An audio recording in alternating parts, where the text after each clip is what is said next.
It is the review of Satyam Sundaram 2 hours 57 minutes run టైమ్తో ఇప్పుడు present థియేటర్స్లో తెలుగులో రిలీజ్ అయింది. యాక్చువల్గా ఈ మూవీ నిన్న రిలీజ్ అవ్వాలి, కానీ ఈరోజు 28 ఈరోజు రిలీజ్ అయింది. ఇంక ఈ మూవీ అంతా చూసాక నాకైతే నచ్చింది, అంటే బాగుంది అని చెప్పొచ్చు. ఒక డీసెంట్ ఫిలిం చూసినట్టు అనిపించింది.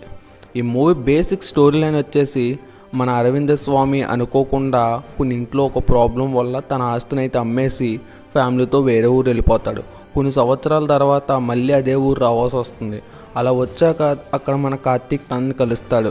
మన కార్తీక్ తన లైఫ్లోకి ఎందుకు వచ్చాడు, మళ్ళీ మన హీరో ఆ ఊరు ఎందుకు వచ్చాడు, ఆ తర్వాత ఏమైంది అని మన మూవీ చూసి తెలుసు. ఈ మూవీ అంతా చూస్తున్నంతసేపు ఎటువంటి ఓవర్ యాక్షన్ లేకుండా ఒక మంచి ఎమోషన్ అండ్ ఎంగేజింగ్ కంటెంట్ అంటూ మంచి ఫీల్తో వెళ్ళిపోయింది ఈ మూవీ. ఎటువంటి ఓవర్ యాక్షన్స్ లేవు. అలాగే ఈ మూవీ అయితే చాలా బాగా తీశారు.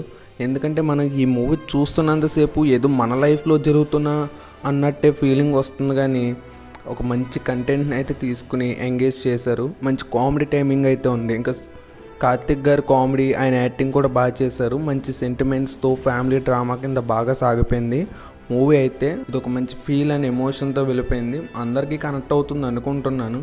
ఈ వీడియో కానీ మీకు నచ్చితే లైక్ చేసి ఛానల్ సబ్స్క్రైబ్ చేసుకోండి.